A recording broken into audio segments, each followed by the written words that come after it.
Hello students, let's start a new chapter, chapter number 4, moving charges and magnetism।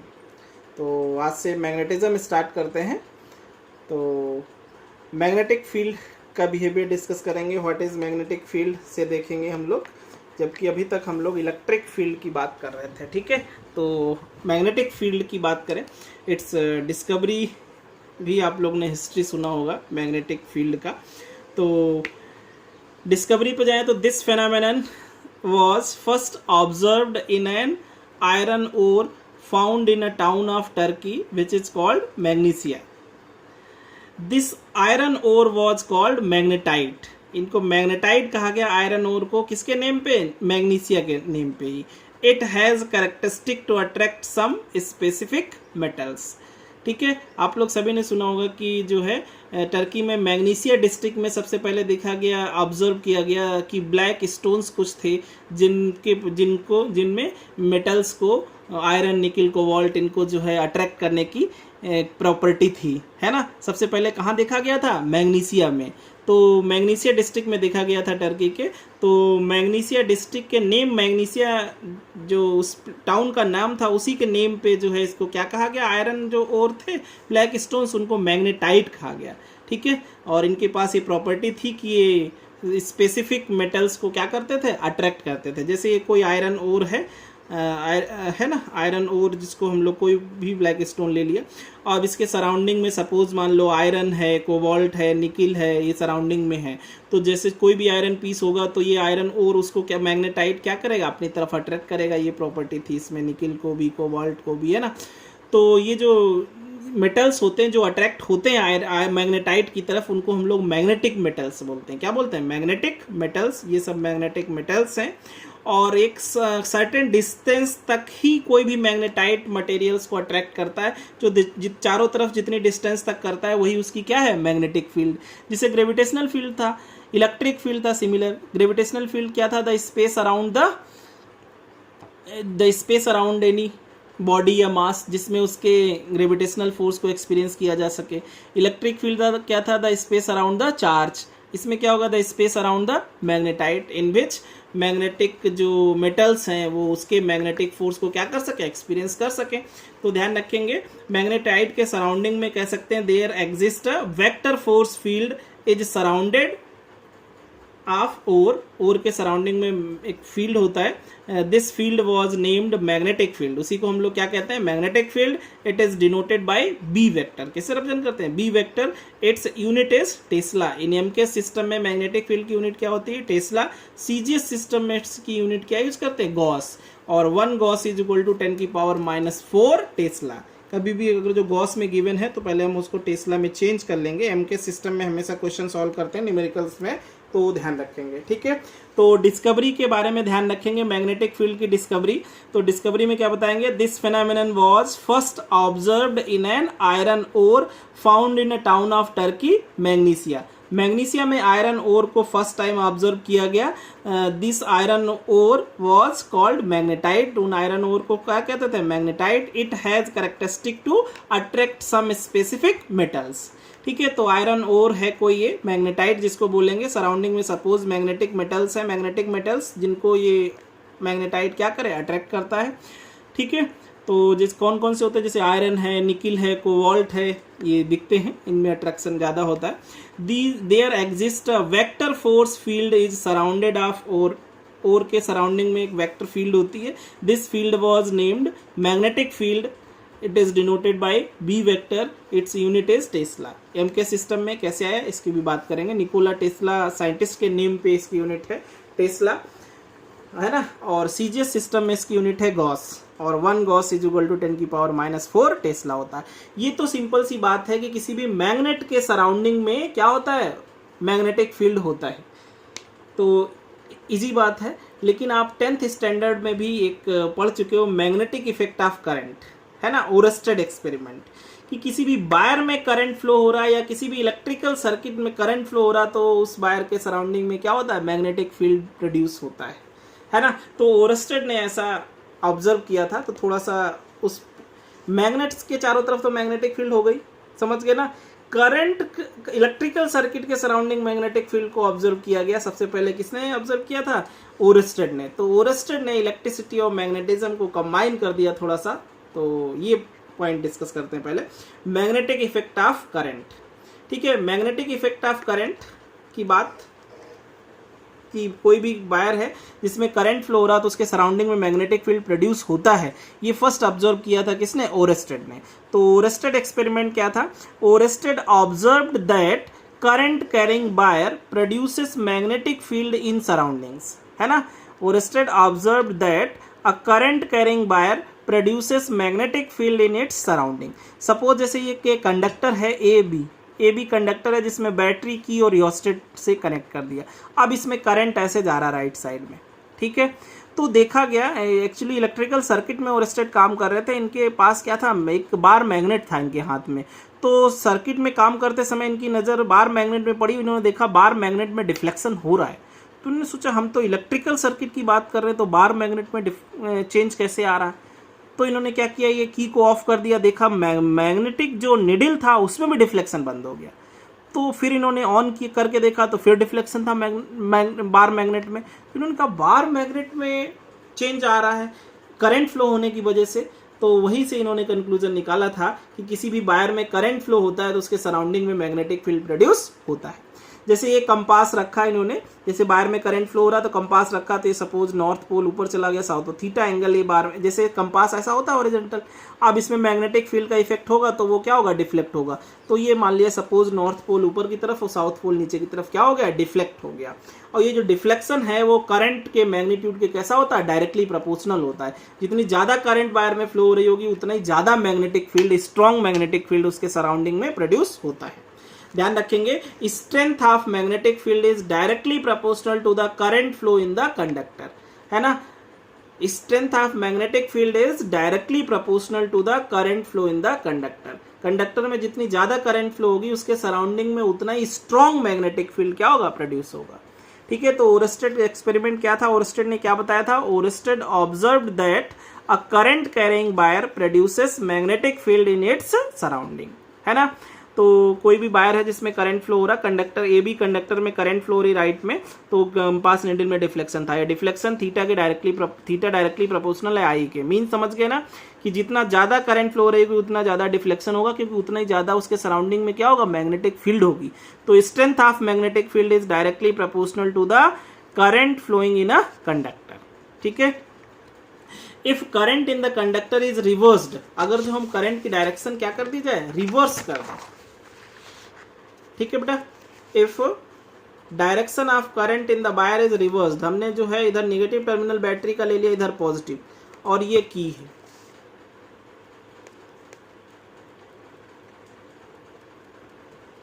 ठीक है, तो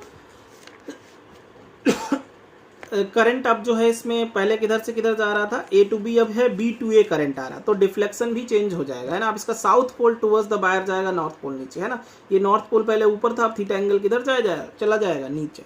मान लो ये थीटा एंगल जो है अट्रैक्ट हो रहा है, थीटा एंगल। ठीक है, तो ध्यान रखेंगे, if direction of current in a conductor is reverse then magnetic field surrounding wire is also reversed. Magnetic field की डायरेक्शन भी रिवर्स हो जाएगी अगर जो हमने करंट की डायरेक्शन रिवर्स की। फिर इन्होंने क्या किया? की को ऑफ कर दिया तो करंट फ्लो कंडक्टर में जीरो हो गया। करंट फ्लो डिफ्लेक्स जीरो हो गया तो मैग्नेटिक निडल में डिफ्लेक्शन भी जीरो हो जाएगा। इसका मतलब करंट स्टॉप कर देंगे तो उसके सराउंडिंग जो मैग्नेटिक फील्ड प्रोड्यूस हो रही थी वो भी क्या हो जाएगी? स्टॉप हो जाएगी, है ना। कंक्लूजन तो एक लाइन में इनका यही सिर्फ बताएंगे, Oersted observed that a current carrying wire produces magnetic field in its surrounding, है ना। ओरस्टेड एक्सपेरिमेंट करना, लेकिन ये जरूर ध्यान रखो कि जो वायर में करंट फ्लो होगा तो सराउंडिंग में जो मैग्नेटिक फील्ड प्रोड्यूस होता है उस मैग्नेटिक फील्ड की जो स्ट्रेंथ है वो करंट फ्लो के डायरेक्टली प्रोपोर्शनल है। If direction of current is reverse then direction of magnetic field is also reversed. If current is stop then magnetic effect will also stop. ठीक है, तो ये ओरस्टेड एक्सपेरिमेंट ध्यान रखेंगे। इसी में जैसे magnetic field due to a straight long current carrying wire, कोई लॉन्ग करंट कैरिंग वायर है उसके सराउंडिंग में मैग्नेटिक फील्ड देखते हैं। जैसे सपोज एक हमने वायर लिया, ये ऐसा सपोज जो है वायर है जिसमें करंट अपवर्ड फ्लो रही, डॉट लगा हुआ है ना, तो इसका मतलब करंट किधर है, अपवर्ड। अब इसके सराउंडिंग में हम लोग कंपास लेके चारों तरफ रोटेट कराया, कंपास चारों तरफ, तो देखा गया कंपास में साउथ पोल है, नॉर्थ पोल, फिर south pole north pole, south pole north pole, ऐसे ऐसे सराउंडिंग में आता है, सर्कुलर फॉर्म में चला जाता है। कंपास कैसे टर्न होता रहता है, सर्कुलेट होता रहता है, ठीक है। ये नॉर्थ पोल है, साउथ पोल, तो करंट की डायरेक्शन, मैग्नेटिक फील्ड की डायरेक्शन नॉर्थ टू साउथ होता है। मैग्नेट के अंदर जो है मैग्नेटिक फील्ड की डायरेक्शन अगर जो हम लोग बात करेंगे ना, मैग्नेटिक फील्ड की डायरेक्शन किधर, नॉर्थ टू साउथ, तो ऐसे चारों तरफ इसके आ जाएगा, ठीक है। तो anti clockwise magnetic field lines बन जाती, मैग्नेटिक फील्ड लाइंस कैसी हो जाती है, एंटी क्लॉकवाइज। तो ध्यान रखेंगे, wire is perpendicular to the plane of paper, जैसे कोई वायर है perpendicular to the plane of paper, and current is emerges out from a, emerges out मतलब करंट इसमें किधर की तरफ जा रही है, ऊपर की तरफ है, करंट किधर है, ऊपर की तरफ है ना। तो उसके सराउंडिंग में जो मैग्नेटिक फील्ड लाइंस होंगी वो एंटी क्लॉकवाइज होती है, ठीक है। The wire is perpendicular to the plane of paper and current is emerging out, a ring of compass needle surrounded the wire, तो उसको मैग्नेटिक फील्ड की डायरेक्शन पता चलती, कैसा आएगा, anti clockwise. Reversing the direction of current, अगर जो direction of current reverse कर देंगे तो orientation of needle is also reversed, अब जो है वो कैसी घूम जाएंगी, क्लॉकवाइज, है ना, क्लॉकवाइज हो जाएंगी, डायरेक्शन किधर की तरफ हो जाएगी, क्लॉकवाइज। पहले कैसा था, एंटी क्लॉकवाइज, क्योंकि डायरेक्शन ऑफ मैग्नेटिक फील्ड, जो बार मैग्नेट होता है उसके बाहर मैग्नेटिक फील्ड, कोई भी बार मैग्नेट है बेटा, तो बार मैग्नेट के क्या होता है, कोई भी बार मैग्नेट है, ठीक है, तो बार मैग्नेट में ये जैसे सपोज बार मैग्नेट का नॉर्थ पोल है, साउथ पोल, तो बाहर मैग्नेटिक फील्ड लाइंस किधर से किधर होती हैं, नॉर्थ टू साउथ, और अंदर साउथ टू नॉर्थ, ऐसा होता है। ये हम लोग मैग्नेटिज्म चैप्टर है इसका, नेक्स्ट 5th चैप्टर, उसमें पूरा मैग्नेट के थ्रू मैग्नेटिक फील्ड स्टडी करेंगे। अभी जो 4th चैप्टर है इसमें हम लोग मैग्नेटिक इफेक्ट डिस्कस करेंगे ड्यू टू करंट, है ना, करंट की वजह से डिस्कस करेंगे जो, और मैग्नेट से मैग्नेटिक इफेक्ट डिस्कस करेंगे, वो 5th चैप्टर में होगा, ठीक है। तो ध्यान रखेंगे, magnetic field due to a straight long current carrying wire है, तो कोई करंट कैरिंग वायर है, स्ट्रेट करंट कैरिंग वायर, तो उस करंट अगर जो अपवर्ड है उसमें ऊपर की तरफ आउटवर्ड करंट की डायरेक्शन है, तो मैग्नेटिक फील्ड उसके सराउंडिंग में कैसा होता है, anti clockwise magnetic field lines होती। और अगर जो हम करंट की डायरेक्शन इनवर्ड कर दिया जाए, ये क्रॉस है तो इसका मतलब डायरेक्शन करंट की किधर है, इनवर्ड है, इनवर्ड होगा तो क्लॉकवाइज मैग्नेटिक फील्ड आ जाती है, ठीक है, ये ध्यान रखेंगे। तो अब हम लोग बात करते हैं थोड़ा सा नेक्स्ट लॉरेंस फोर्स की। Magnetic force acting on moving charge in uniform magnetic field, uniform magnetic field में कोई चार्ज मूव करेगा तो उस पर कितना मैग्नेटिक फोर्स अप्लाई होगा। Magnetic force acting on a moving charge in uniform magnetic field, जो मैग्नेटिक फोर्स लगता है उसको हम लोग लॉरेंस फोर्स भी बोलते हैं, ठीक है। तो सपोज ये कोई प्लेन है जिसमें मैग्नेटिक फील्ड एक्स एक्सिस में है और इससे थीटा एंगल पे कोई पार्टिकल जो है बी वेलोसिटी से क्यू चार्ज मूव कर रहा है, तो magnetic force acting on moving charge जो है वो डायरेक्टली प्रोपोर्शनल होता है मैग्नीट्यूड ऑफ चार्ज के, डायरेक्टली प्रोपोर्शनल होता है मैग्नेटिक फील्ड के, और डायरेक्टली प्रोपोर्शनल होता है किसके, स्पीड के, and sine theta, theta angle between velocity and, theta क्या, angle between velocity and magnetic field, तो एफ डायरेक्टली प्रोपोर्शनल हो जाएगा Q B B sine theta, तीनों चारों के डायरेक्टली प्रोपोर्शनल करा दिया। प्रोपोर्शनल का साइन हटाने के लिए कांस्टेंट के यूज करते हैं, इस एम के सिस्टम में इस के की वैल्यू 1 होती है एम के सिस्टम में, तो ये फॉर्मूला आ जाता है F is equal to Q B B sine theta. इसको वेक्ट ध्यान रखेंगे, magnetic force acting on moving charge, F is equal to क्या फॉर्मूला होगा, Q B B sine theta. इसको वेक्टर फॉर्म में नोट किया जाए तो F vector is equal to Q, तो चार्ज तो स्केलर है, velocity vector cross magnetic field vector, cross product होता है किसका, वेलोसिटी और मैग्नेटिक फील्ड। तो ये जो वेलोसिटी की डायरेक्शन का और मैग्नेटिक फील्ड का क्रॉस प्रोडक्ट है एफ, मींस एफ जो है वो परपेंडिकुलर होगा बी पे भी, एफ जो है परपेंडिकुलर होगा मैग्नेटिक फील्ड के भी। F is perpendicular to velocity, F is perpendicular to magnetic field, समझ गए ना, परपेंडिकुलर है तो दोनों के साथ इसका डॉट प्रोडक्ट 0 होगा, एफ डॉट बी भी 0 होगा, एफ डॉट मैग्नेटिक फील्ड भी 0 होगा, ठीक है। तो ध्यान रखेंगे मैग्नेटिक फोर्स ऑलवेज जो है perpendicular to its velocity apply होता है, और मैग्नेटिक फोर्स इसका जो है अगर जो मान लो सपोज कि जिस स्पेस में ये मूव कर रहा है स्टार्टिंग समझ आ गया होगा। Magnetic force acting on moving charge किन किन पॉइंट्स पे डिपेंड करता है, डिपेंड करा दिया। प्रोपोर्शनल का साइन हटाने के लिए कांस्टेंट के ले आएंगे। एम के सिस्टम में के की वैल्यू 1 है तो फॉर्मूला क्या बन जाएगा, F is equal to Q B B sine theta. तो F is equal to Q B velocity vector cross magnetic field vector, ठीक है। और क्रॉस प्रोडक्ट है तो क्रॉस प्रोडक्ट में आपको पता है ए क्रॉस बी का जो रिजल्टेंट होता था वो ए के भी नॉर्मल होता था और बी के भी। तो एफ ए के भी मतलब बी के भी परपेंडिकुलर होगा और मैग्नेटिक फील्ड के भी परपेंडिकुलर होगा, और परपेंडिकुलर है तो डॉट प्रोडक्ट 0 आएगा। अब सपोज ये जो चार्ज है जिस स्पेस में मूव कर रहा है उस स्पेस में इलेक्ट्रिक फील्ड मैग्नेटिक फील्ड दोनों हो। If both electric and magnetic field are present the force acting on the moving charge, अगर जो दोनों फील्ड होंगी, इलेक्ट्रिक फील्ड भी हो मैग्नेटिक फील्ड भी हो, तो दोनों फोर्स लगेंगे, इलेक्ट्रिक फोर्स मैग्नेटिक फील्ड, तो उन दोनों का हमें क्या लेना पड़ेगा, वेक्टर सम, क्योंकि फोर्स वेक्टर क्वांटिटी है तो वेक्टर सम लेंगे। क्यू चार्ज ई इलेक्ट्रिक फील्ड में रखते थे तो कितना फोर्स लगता था, क्यू ई, और प्लस मैग्नेटिक फोर्स कितना लग रहा है, क्यू बी वी, या q B velocity vector cross magnetic field vector. तो नेट फोर्स जो आता है q electric field vector plus q B cross B, ये फॉर्मूले को हम लोग लॉरेंज फोर्स फॉर्मूला बोलते हैं, नेट फोर्स।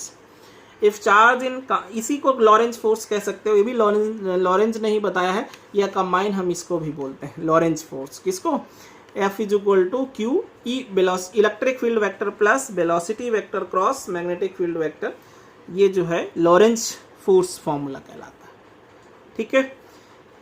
तो इफ ये तो समझ आ गया कि अगर जो कोई चार्ज पार्टिकल मैग्नेटिक फील्ड में मूव करेगा तो उस पर कितना फोर्स अप्लाई होता है, F is equal to q v v sine theta.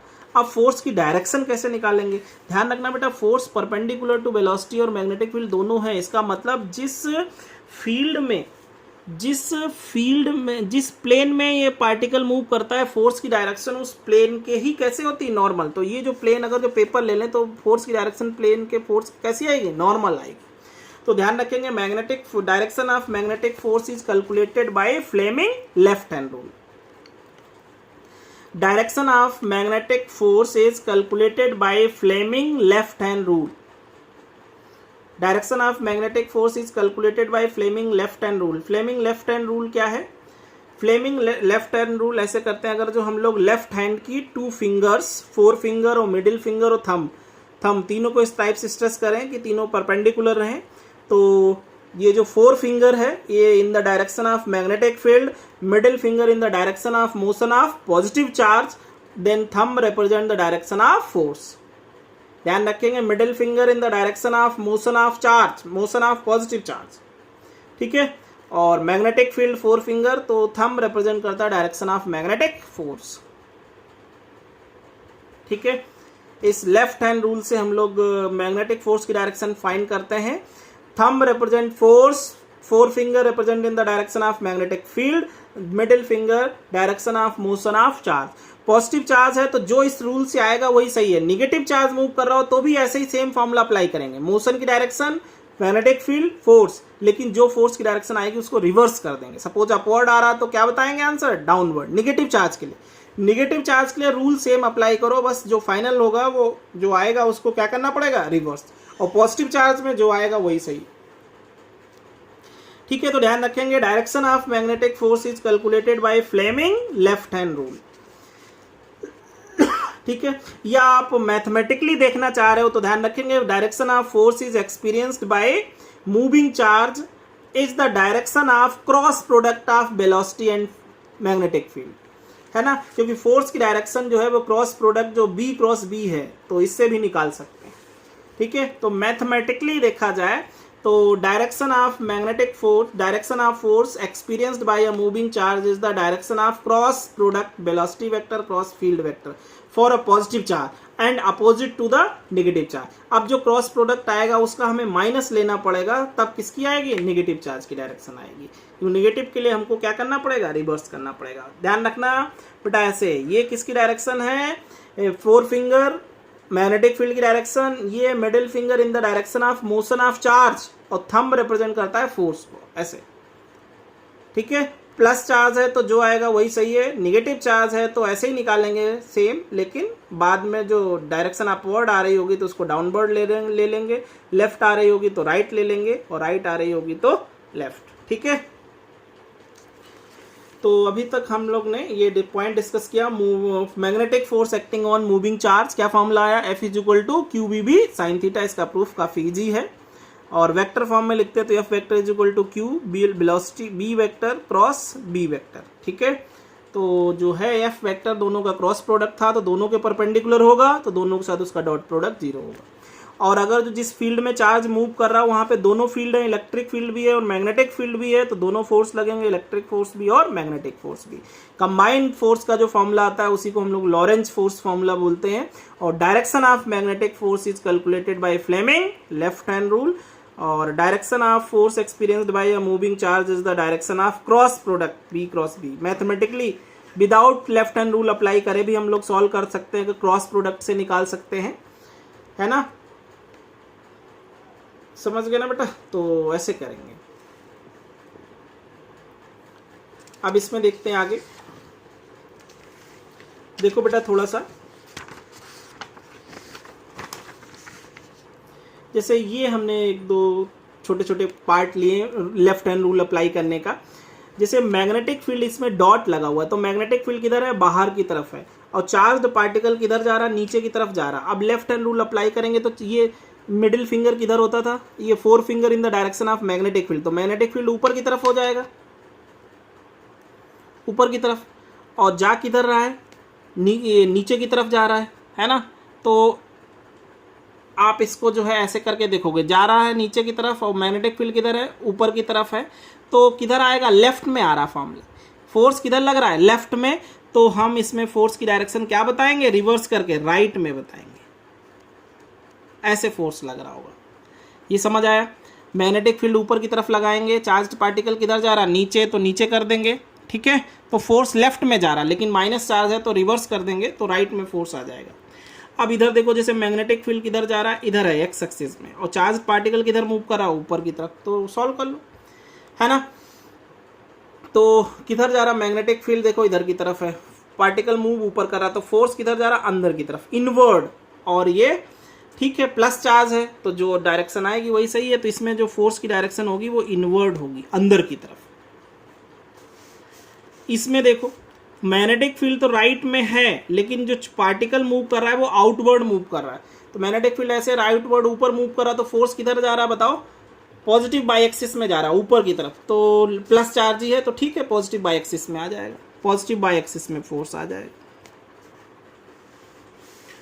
और इसमें देखो मैग्नेटिक फील्ड ऊपर की तरफ है और चार्ज्ड पार्टिकल किधर जा रहा है, नीचे की तरफ, क्रॉस लगा हुआ है ना, तो किधर मूव कर रहा है, बी वेलोसिटी से, इनवर्ड। तो मैग्नेटिक फील्ड ऐसे है ना, मैग्नेटिक फील्ड ऊपर, ये इनवर्ड जा रहा, तो फोर्स किधर आया, पॉजिटिव एक्स एक्सिस, लेकिन आंसर क्या होगा, नेगेटिव एक्स एक्सिस, लेफ्ट में आ जाएगा। ऐसे फोर्स की डायरेक्शन निकाल लेंगे। ठीक है, तो ये अपने आप लेफ्ट हैंड रूल अप्लाई करके डायरेक्शंस फाइंड करेंगे, आसान है।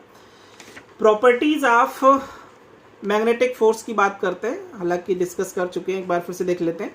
Properties of magnetic force on charge. तो first property, magnetic force is perpendicular to velocity as well as magnetic field vector, पता है बेटा, ठीक है। If the charge is not moving, अगर जो चार्ज की वेलोसिटी 0 है, रेस्ट में चार्ज है, मैग्नेटिक फोर्स इज 0, तो उस पर कोई फोर्स अप्लाई नहीं होगा, पता ही, क्योंकि फॉर्मूले में B 0 है तो q B B sine theta B 0 है, तो फोर्स क्या आ जाएगा, 0। If charged particle is moving either parallel or anti-parallel magnetic field, then force on it is 0. अगर जो चार्ज पार्टिकल पैरेलल और एंटी पैरेलल मूव कर रहा होगा तो भी उस पर फोर्स 0 होगा, क्योंकि फॉर्मूला है q B B sine theta, sine 0 की वैल्यू क्या होती है, 0, और साइन 180 भी 0। तो चार्ज पार्टिकल फील्ड की डायरेक्शन में मूव कर रहा हो या डायरेक्शन के अपोजिट, दोनों केसेस में उस पर कोई फोर्स अप्लाई नहीं होगा।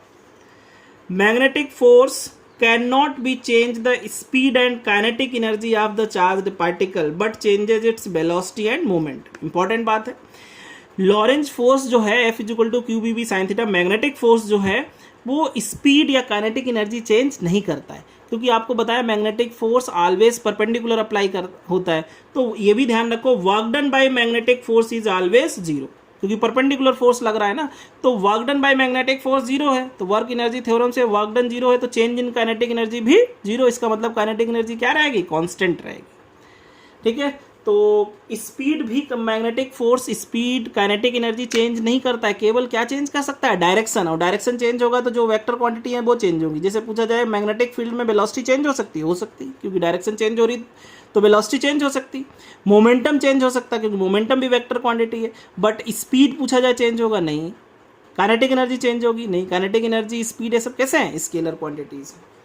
ठीक है, तो ये पॉइंट भी ध्यान रखेंगे। Lorentz force can not change speed and kinetic energy of a charged particle but changes its velocity and direction only, but changes its velocity and momentum. किसकी वजह से, ओनली डायरेक्शन चेंज की वजह से। Work done by magnetic force is always zero because force is perpendicular to velocity. Force is perpendicular to velocity, perpendicular है velocity के, इसलिए work done by magnetic force zero होता है। ठीक है, तो ये प्रॉपर्टीज ध्यान रखेंगे। हालांकि ये प्रॉपर्टीज हमने जब फॉर्मूला बताया उसी में डिस्कस कर लिया है, ये अलग से नोट कर दी, ध्यान रखें।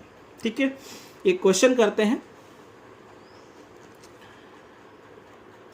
A charged particle having charge 2 coulomb is thrown with velocity 2i cap plus 3j cap inside a region having electric field 2j cap and magnetic field 5k cap. Find the initial Lorentz force acting on the charged particle. ठीक है बेटा, तो एक charge है 2 Coulomb charge है, electric field और magnetic field दोनों हैं, इतनी वेलोसिटी से मूव कर रहा है, तो कितना फोर्स लगेगा, इलेक्ट्रिक फील्ड मैग्नेटिक फील्ड दोनों हैं, तो F E vector is equal to q E vector plus B cross B. Lorentz force का फॉर्मूला अप्लाई कर लिया, ई वेक्टर रख लिया, बी क्रॉस बी। अब क्रॉस प्रोडक्ट ले लेंगे, आई क्रॉस आई कितना होता था, ठीक है, तो क्रॉस प्रोडक्ट सिंपली ले लेंगे, 2j तो ठीक है, प्लस अब इधर 5 2j कितना हो जाएगा 10 आई कैप क्रॉस के कैप और 5 3 15 जे कैप क्रॉस के कैप।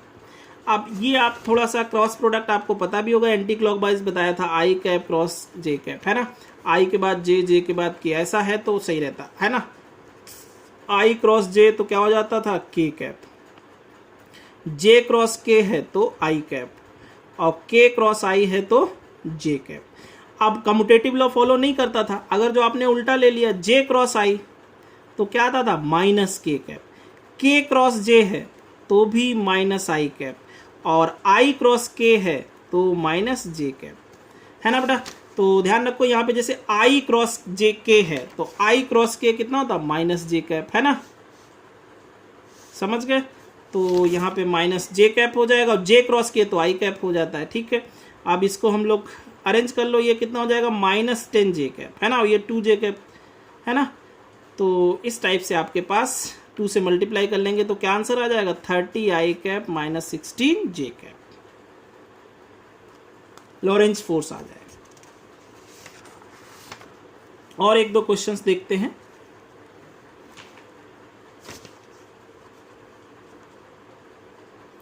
क्रॉस प्रोडक्ट का यूज है, थोड़ा सा ध्यान रखेंगे।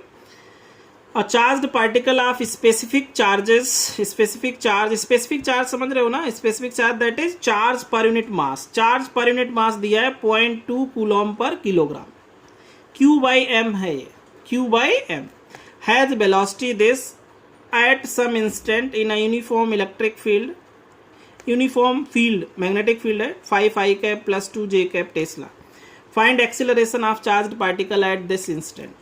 तो मैग्नेटिक फील्ड में पहले कितना फोर्स लगेगा, ठीक है, फोर्स निकालेंगे, एक्सीलरेशन, बट आपको चाहिए एक्सीलरेशन क्या हो जाएगा फोर्स बाय मास, और force F is equal to Q B cross B by m, और क्यू बाई एम डायरेक्ट उसने दे दिया था इसीलिए, है ना, और बी क्रॉस प्रोडक्ट ले लेंगे, है ना। तो आई क्रॉस आई तो जीरो होता था, सेम तो इसमें जीरो ही होता है, जे क्रॉस जे भी क्या हो जाएगा जीरो, और आई क्रॉस जे क्या हो जाएगा के कैप, और जे क्रॉस आई माइनस के कैप, है ना। तो बेटा ये आपके पास एक्सीलरेशन 3.8 के कैप मीटर पर सेकेंड स्क्वायर आ जाएगा। एक्सीलरेशन चाहिए फोर्स बाय मास कर देंगे, ठीक है।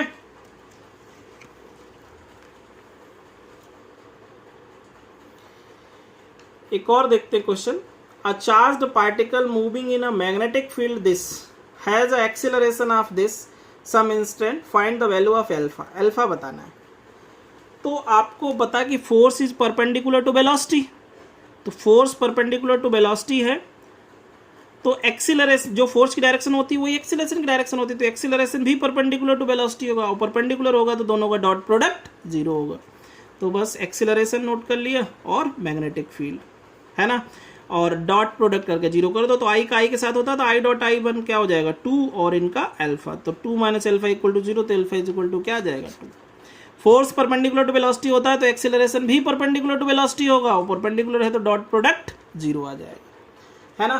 तो इस टाइप से आप इसको कर सकते हैं, ठीक है। तो लॉरेंज फोर्स पे क्वेश्चंस प्रैक्टिस करेंगे, लॉरेंज फोर्स पे क्वेश्चंस प्रैक्टिस कर लेंगे।